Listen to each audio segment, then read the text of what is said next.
1/10 or a tenth part.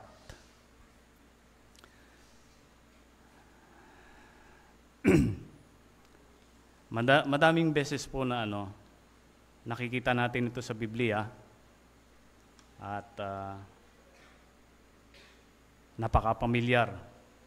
At isa pa, siguro po ay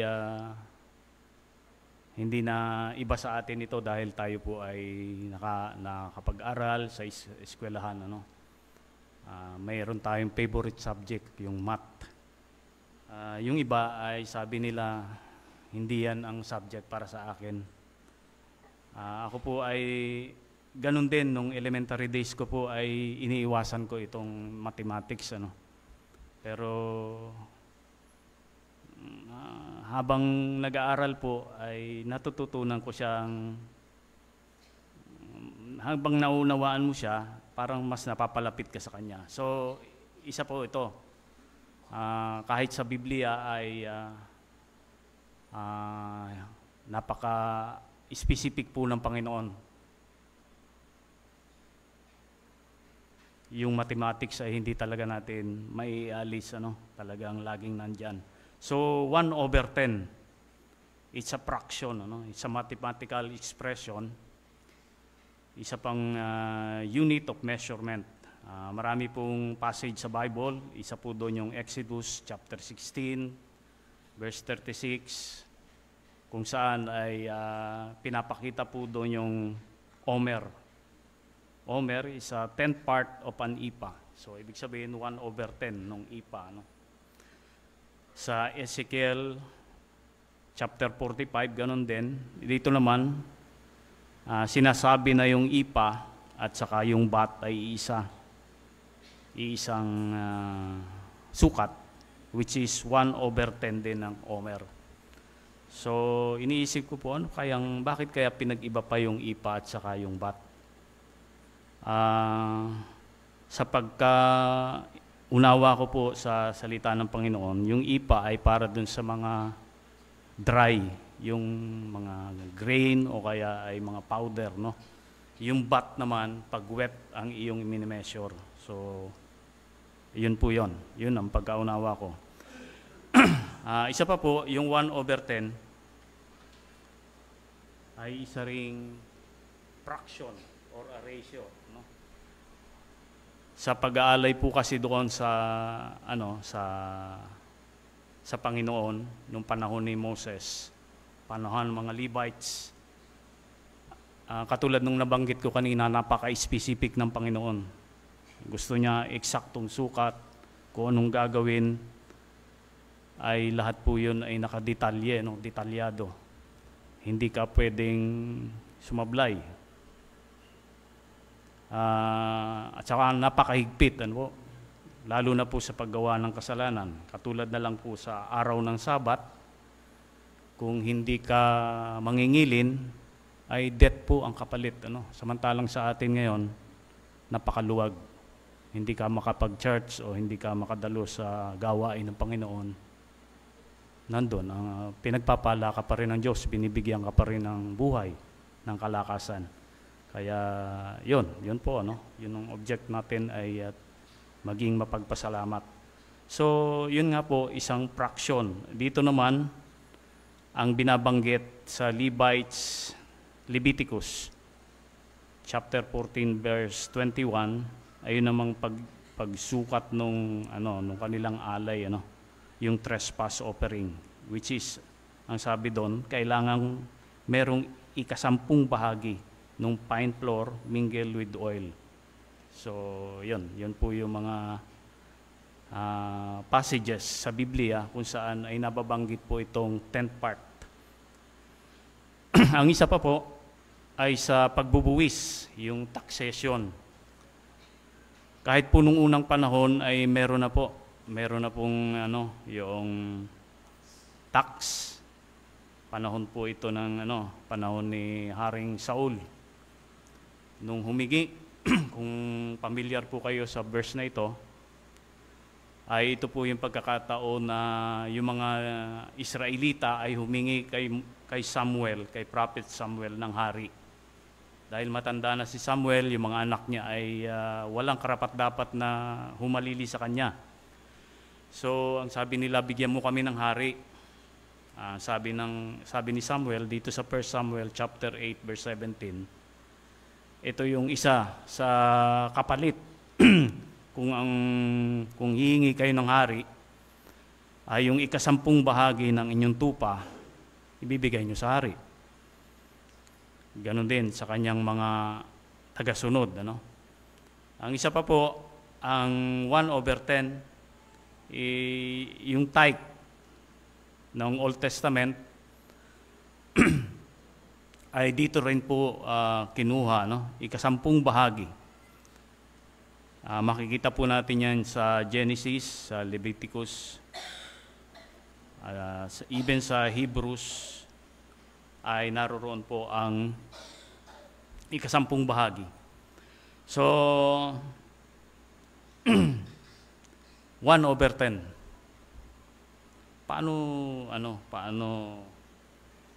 Paano natin i-relate ito sa ating buhay spiritual? Ay matematika ito.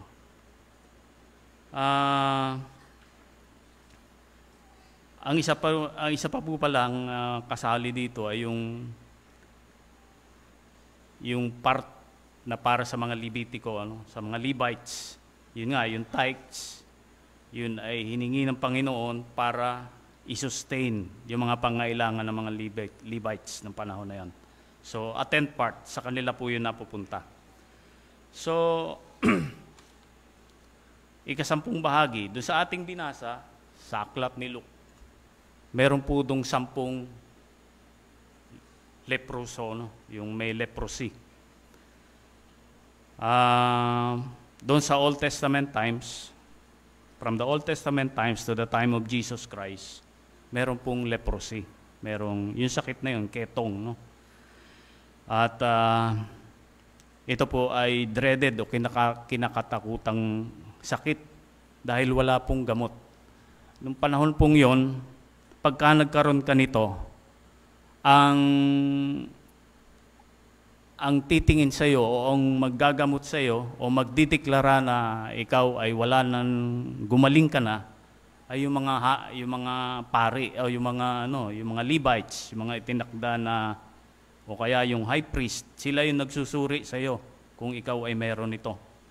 Yung mga Levites, sila yung binigyan ng authority o kaya para suriin ka kung ikaw ay isang leproso o hindi. Again, ito pong leprosy ay makikita natin sa Old Testament times, sa aklat ng Levitico, sa 2 Kings, at saka sa 2 Chronicles. Sa pagkakasakit ng ketong, ang sabi po doon sa aklat ni Luke, lahat na nagkasakit ng ketong, walang ibang gumaling kundi si Naaman. Pinagaling ng Panginoon. Si Naaman po ay isang general ng Syria na nung panahon ni Haring Jehoram, siya po ay naparoon sa Israel upang magpagamot. Dahil ito po ay galing doon sa, yung impormasyon niya ay galing doon sa bata na nabihag nila o nakuha nila, isang Israelita.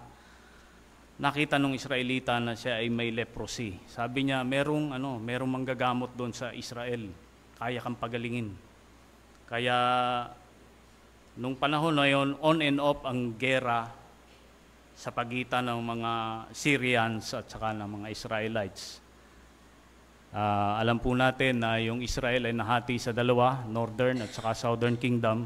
Ito po yung sa sa Northern Kingdom, kung saan binubuo po siya ng 10 tribo.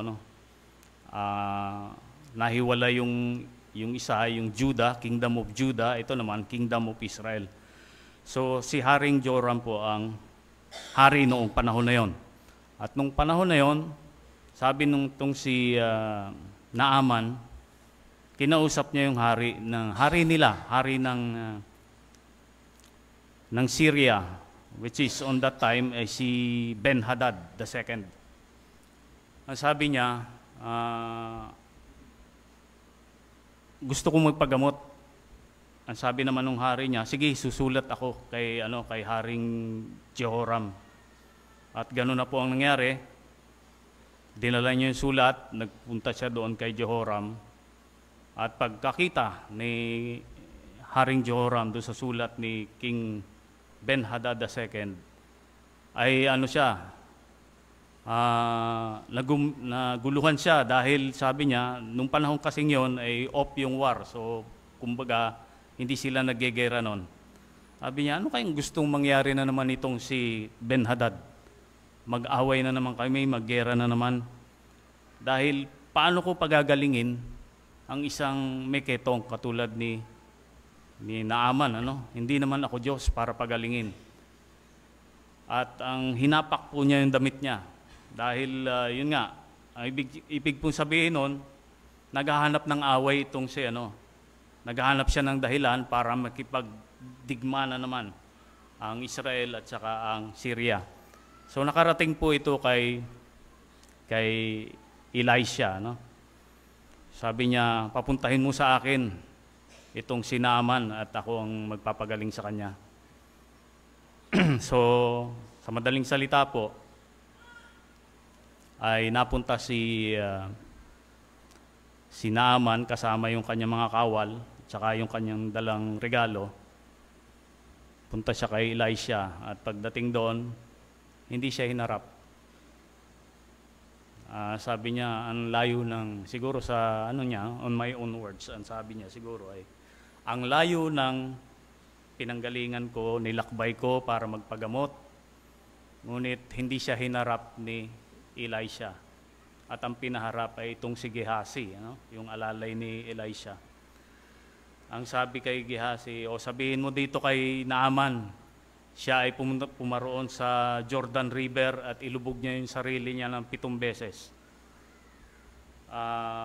Kumbaga, siguro kahit dahil nga mahirap unawain yung paraan ng Panginoon, kung paano ka pagagalingin. So nagalit itong umalis siya sa loob, pero merong kumausap sa kanya, isa sa mga kawal niya, sabi niya, bakit hindi natin subukan? At yun, na-persuade siya na gawin yon at nilumubog siya. Ginawa niya, 7 beses siyang nilubog niya kanya sarili, sa Ilog Jordan. At gumaling siya. Sa lahat ng leprosy na nagkasakit, siya lang po yung nagkaroon ng kagalingan. Hindi pa isang Israelita, isang Syrian, isang kaaway nila. Pero siya po yung pinagaling ng Panginoon. So kaya nabanggit doon sa Luke chapter 4, verse 27, siya lang sa lahat ng nagkaroon ng sakit na ito. So, doon sa ating passage na binasa kanina, 10 sila, 10 leproso. Narinig nila dadaan si Jesus Christ, alam nila na nagpapagaling siya. So, nagbaka sakali sila na sila ay pansinin o pagalingin. So, yun po yun, 10 sila. So, bigyan natin ng kaunting background kung ano ba yung leprosy. Ang isang pinaka-highlight pa nitong sakit na ito, yung isang hari ng Israel, si King Uzziah, at saka si Gehazi, yung alalay ni Elisha, sila po ay nagkaroon ng sakit na ito bilang punishment sa kanila. Si King Uzziah, dahil nakialam siya doon sa gawain ng mga Levitiko, nagsunog siya ng insenso. Kaya siya yun ang parusa niya, nakialam siya . Although siya ay isang hari na sumusunod sa Panginoon, kumbaga na masyadong na-uplift yung sa kanyang mga accomplishments, pati yung gawain ng mga Levitiko ay pinakialaman niya. Ito naman si Gehazi, nung nakita niya na gumaling na itong si Naaman, Merong dala kasing reward itong si Naaman eh. Siyempre, kung siya ay mapapagaling, kumbaga yun yung pinakabayad niya. Kaya lang hindi naman tinanggap ni Elisha. So, nagkaroon ng covetousness o greed itong si Gehazi. Hinabol niya si Naaman, kinuha niya yung ginto at saka yung damit. At nung tinanong siya ni Elisha kung saan siya galing, itinanggi pa niya, pero alam ni Elisha. At kaya bilang parusa sa kanya, yung ketong ni Naaman ay napunta kay Gehazi. So, yun po yun. At hindi lang sa kanya, yung pong sakit na ito hanggang doon sa kanyang susunod na mga henerasyon ay parusa ito ng Diyos sa kanila. Kaya ito po ay napaka kinatatakutang sakit ng mga panahon na yon. So leprosy sa ating panahon, may technology na tayo, may mga science na pag-aaral. Ito po ay yung Hansen's disease. HD. An infection caused by bacteria, Mycobacterium leprae or Mycobacterium lepromatosis. Yun, basta sakit siya sa balat. At saka, ang nagiging epekto po nito, yun nga, yung parang nagbubukol-bukol yung katawan mo, nadideform yung katawan mo. At yun, lalayuan ka na ng mga tao. Kaya noon, nung panahon na yun, nasa labas sila nung Old Testament times, nasa labas sila ng anong tawag doon? Meron kasing may camp, nasa labas ka ng camp. Hindi ka pwedeng humalo doon sa mga Israelita.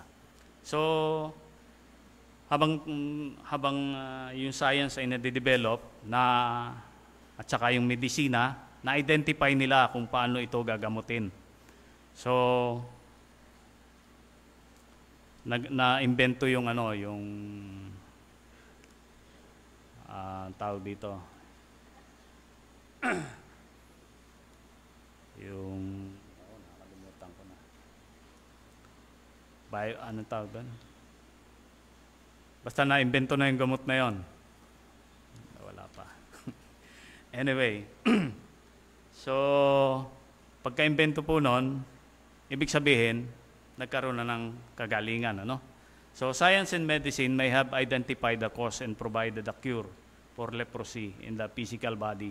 However, Jesus Christ can provide a cure both for the physical and spiritual sickness in the case of the 10 lepers. So, ang unang punto po natin sa 10th part ay matagpuan do sa verse 12 and 13, which is 10/10. Bakit 10/10? Kung pamilyar po kayo sa expression na ito, 1.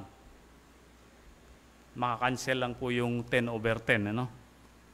10/10 dahil, ang sabi doon, and as he entered into a certain village, there met him 10 men.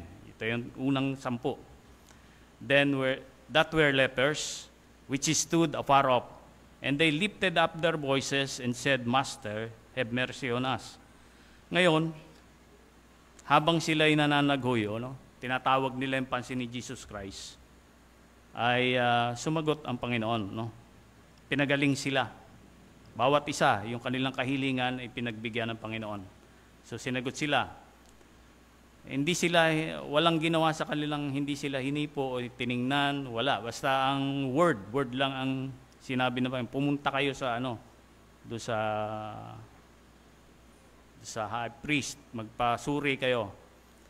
Kaya sila po, 10, 10. Tapos 10 rin yung pinagaling, kaya 10/10. So, yun po yun. Yung unang punto natin.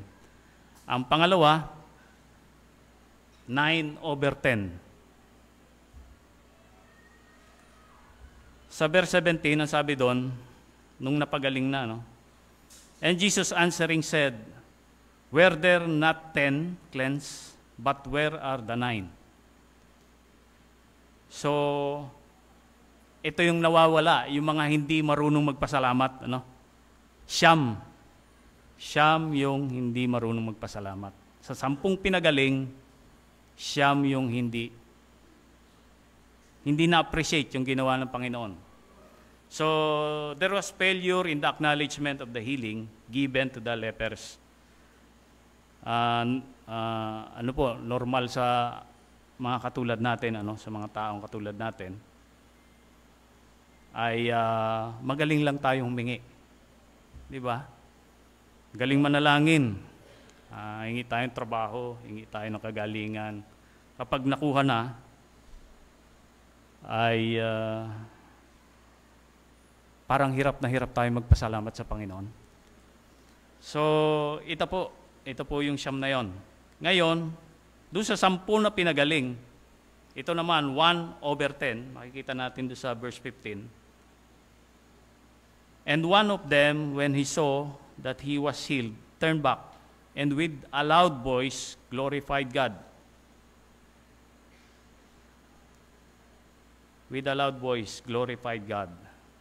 So, nung panahon po na yon, o kaya sa spiritual realm, no, yung leprosy ay nagre-represent ng kasalanan. It's a sin. Kaya tayo po, bawat isa sa atin ay may ketong, no, spiritually. Dahil tayo po lahat ay may kasalanan. Sabi doon sa Romans 3:23, for all have sinned and come short of the glory of God. So, lahat po tayo ay leproso, no, sa harapan ng Panginoon. In today's modern world, wherein everyone has access to yung library of information, including the Bible, so, ang Panginoon po ay nag-provide ng Biblia. Itong Bibliang ito, yung Biblia ko, medyo luma na siya, pero ginagamit ko po ito. Kung tayo po ay kumakain ng physical na pagkain sa araw-araw, 3 times a day, di ba? Yung pinaka-basic na pagkain, 3 beses isang araw. Ang sabi po dito, kung kumakain ka ng physical, dapat yung spiritual ay pinapakain din natin. Otherwise, manghihina po siya, manghihina po tayo. Maring physically fit tayo, pero spiritually mahina. So, yung pong pagkain spiritual ay dito po natin makukuha sa iniwan ng Panginoon, no? Sa salita niya, iniwan niya.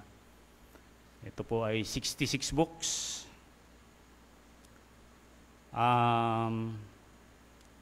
Siguro po, gusto ko lang kayong ma-inspire, no? Sa loob po ng 1 taon, 2 beses ko po siya nababasa. Cover to cover. Hindi po yun sa pagyayabang. Kailangan kasi nating kumain. Kailangan nating kumain. Despite do sa 2 beses ko siya nababasa, hindi ko pa rin nararamdaman na ganun ako kalakas spiritually. Kailangan kasi lagi tayong may longing sa salita ng Panginoon. Hindi pwedeng ganito, ang feeding mo ay tuwing Sunday lang. Hindi ganun. Kung tunay kang mananampalataya ng Panginoon, magugutom ka sa salita ng Panginoon. Manghihina ka. Kaya yung kalakasan po na Panginoon pa rin ang nagbigay ng solusyon, Siya pa rin ang nagbigay ng source ng ating pagkaing espiritual. Lamang ay kailangan pong gawin natin yung ating part, no? So, ituloy ko po. Ang sabi doon sa Luke chapter 19 verse 10, the Son of Man is come to seek and to save which was lost. So, maring sa bibig natin na i-profess natin na tinatanggap ko ang Panginoon bilang Panginoon at sariling tagapagligtas. How about sa sa pang-araw-araw natin? Baka yun lang yung araw na tinanggap mo siya, nung sinabi mong tinatanggap mo siya. para po maging mas matibay yung ating relationship sa Panginoon, dapat po ay araw-araw. Araw-araw, tinatanggap natin siya. Tinatanggap natin sa pamamagitan ng pagpapakain sa ating spiritual, no? Pag-take ng spiritual food natin. So, marami po yung marami yung benefits nung pagtanggap natin sa Panginoon.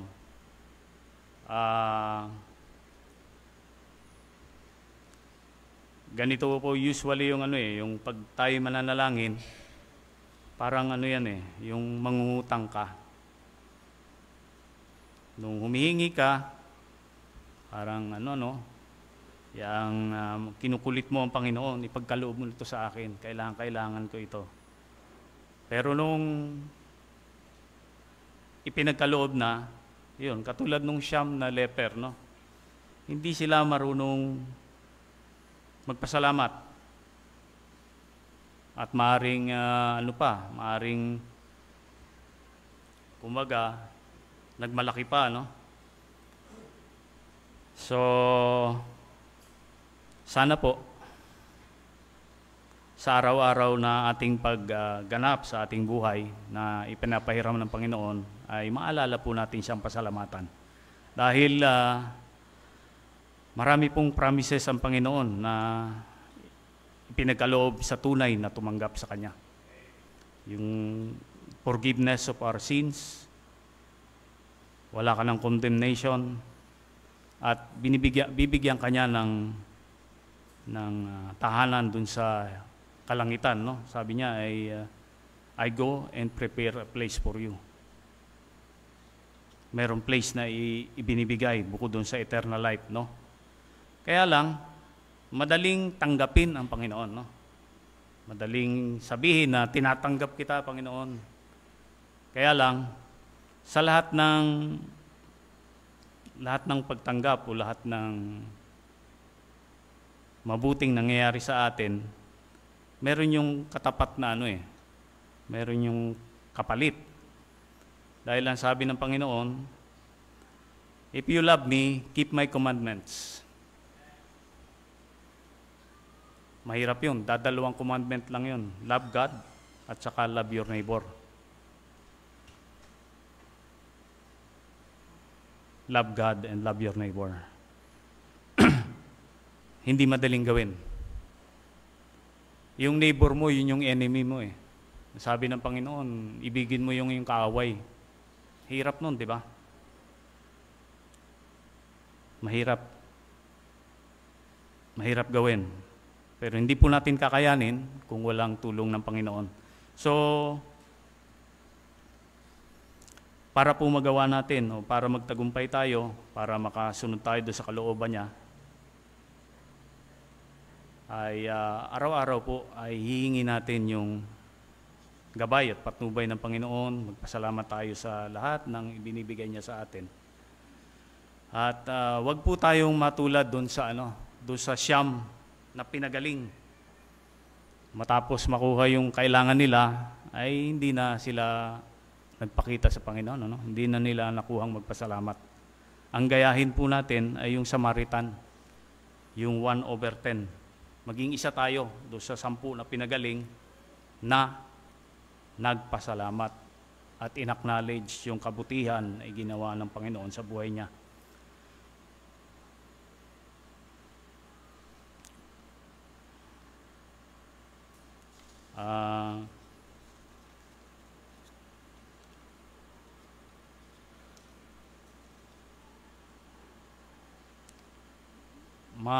Madali lang po sanang gawin yung mensahe, Madali siya, napakasimple lang ng mensahe. Ang mahirap po ay yung parte na gagawin mo na siya. Gagawin mo na siya. Yung manalangin ka, i-acknowledge mo yung kapangyarihan ng Panginoon sa buhay mo, yung pangangailangan mo siya Kanya sa araw-araw. Yun po yung parte na mahirap gawin, na kailangan po natin ng gabay at patnubay ng Panginoon para magawa din natin yun. So, tayo po'y manalangin. Mahabaging Ama, alam po namin na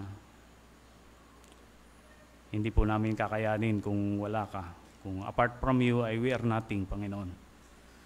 So, tulungan po kami na makaganap o makasunod no, sa kalooban mo at na maging masundan namin, Panginoon, yung katulad nung ginawa nung Samaritan, 1/10, Panginoon, ika-10 bahagi, ika-10 siya, iisa siya, Panginoon, pero nagawa niya na magpasalamat sa inyo. At turuan po kami na alisin sa aming sarili yung unthankfulness, yung hindi marunong magpasalamat. Kaya malaki, maliit na biyaya, Panginoon, marami kaming kahilingan na hindi sa lahat ng pagkakataon ay ibinibigay mo, Panginoon, yung eksaktong gusto namin. Pero marami ka rin ibinigay na hindi namin hiniling, pero ibinigay mo, Panginoon. Katulad ng buhay na ito, ng buhay na meron kami ngayon, tulad ng hangin, Panginoon, lahat ng mga bagay, ng kalakasan na meron kami. Nawa, Panginoon, yung mga maliliit na bagay na yon na hindi namin hiningi ay makita po namin sa araw-araw at maalala ka naming pasalamatan, Panginoon. Ito pong panibagong buwan ng Marso, Panginoon, kung nung February po ay hindi namin nagawang magpasalamat sa inyo.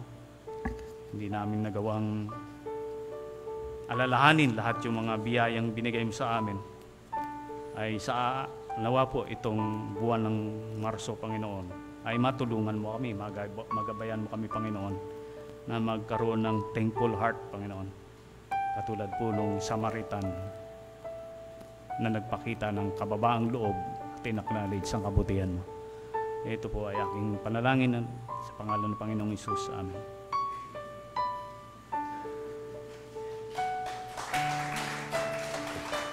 Okay. Thank you, Brother Joe. At did you know that in the Bible, there is this subject, typology, studying of numbers and symbols. At sa Bible po, ang number 10, it means completeness and testing. Yan po ang tinutukoy po ng Biblia, no? Completeness, katulad po ng 10 Commandments, sapat na para sa Panginoon yung 10 utos. Hindi kailangan ng 15, 20, sapat na yung 10 na inyong gabay towards morality and spirituality. Sapat na yung 10 salot para matuto at para mapalaya ang bansang Israel. So 10 is a number of completeness. At in fact, pag mga nag-i-score tayo sa mga 10 is a perfect or completeness. 10 is also symbolize testing in the Bible, pagsubok sa Biblia. Just like tithing, ay bakit hindi 20, bakit hindi 50? Sabi ng Panginoon ay sapat na yung 10% para masubok sila. So when we are giving our tithes, it is not actually giving because God doesn't need anything from us. Kung kailangan talaga ng Diyos ay pera, gawin niyang 99%. But God doesn't need our money. He is just testing us. At sabi ng Panginoon, siguro sapat na yung 10%. Kasi 50, may pangangailangan din sila. 90, masyado too much. So 10th in the Bible is testing, like tithing. At yung isa po ay yung tinukoy ni Preacher Joe, yung isa sa mga pagsubok, yung leprosy. Merong 10 na nagkasakit at ang kanila pong sakit ay yung tinatawag nating leprosy. Wala pang ganong teknolohiya nung unang panahon. Pag ikaw ay may leprosy, ay talagang wala pong lunas. At ilan nga lang sa Biblia ang napagaling, you are condemned, you are outcast, naghihintay ka na lang at mas gugustuhin yung pangmamatay. At sa 10 pong yun, meron po dong number na 10 out of 10. 10 nung umpisa ang nagmakaawa at lumapit sa Panginoon, but in the end, 1 out of 10. Okay? Or 10% pa rin po ang natira sapagkat yun po ay pagsubok. Pagsubok ng pagpapala mula sa ating Panginoon. And like those leprous people, we are like that, hindi man physically, but spiritually, there's no chance for us to be healed spiritually. There's no chance for us na tayo ay makalapit Yung leprosy, hindi ka makakalapit sa tao. Pero yung leprosy, spiritual leprosy, there's no chance for us na makalapit sa Diyos. In the Old Testament, even priest, hirap pong makalapit sa Diyos. Pag pumasok kayo sa tabernacle, at may konti lamang na mali sa inyong pananamit, sa inyong buhay, sa inyong puso, patay. Kaya nga pumapasok sila sa tabernacle, may tali, para kung sakaling hindi na gumagalaw, hinihigit na lang. Ganun po sa Bible in the Old Testament. Because they have spiritual leprosy. No? Ngayon, ano pong dahilan? Bakit tayo ay nakakapanambahan, bagamat tayo po ay may pagkakasala pa din, sapagkat tayo po ay pinagaling ng Panginoon. But not all 10 out of 10 remain. Hindi lahat ng binigyan ng kapatawaran ng Panginoon, hindi lahat ng tumanggap ng kaligtasan mula sa Panginoon, hindi lahat ng biniyaan ng Panginoon ay nanatili at bumabalik. Katulad po nung preaching, 1 out of 10. At you know, church, napakahirap po talaga ng ating paglapit sa Panginoon nowadays. Makikita nyo yan, ilan sa inyong mga kasamahan ang talagang napakahirap, mga Bible study, soul winning, and so on. Lagi kong sinasabi, pagka mga Bible study, alam nyo, ang hirap i-offer ng Diyos sa buhay ng tao. Tatanggapin ng tao ang pagpapala ng Diyos, ang pagpapagaling ng Diyos, ang protection ng Diyos, ang trabaho mula sa Diyos, pero yung Diyos mismo hindi tinatanggap ng tao. What they all want is healing, blessing, protection, power, possession, but God Himself, pagdating do sa 10 out of 10, kompleto ang tao paghihingi sa Diyos. Pero pagka yung mismong Diyos na ang pag-uusapan, only 1 out of 10. The lesson sa preaching kanina ay be careful what you ask for. Kaya minsan may mga bagay ding hindi pinagkakaloob ng Diyos. Kasi minsan, alam ng Diyos na yun yung magiging dahilan ng paglayo mo sa Kanya. So, prove yourself to God na ikaw ay yung klase ng papagalingin, ikaw yung klase ng sasagutin ang panalangin, ikaw yung klase ng pagpapalain, na hindi ka makakalimot sa Panginoon. Be careful what you ask for. Maraming mga nakao na kung ako'y makaka-graduate lang, na kung ako ay gagaling lang, na kung ako ay makaka-abroad lang, na kung ang dami nating naging pangako. Be careful what you promise for. The lesson is, the more God bless you, the more you get closer to God.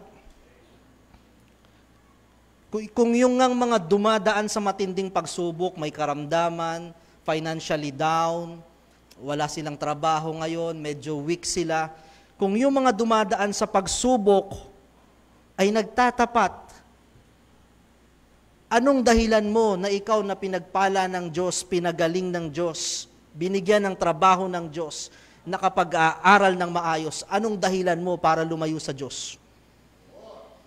That's the lesson.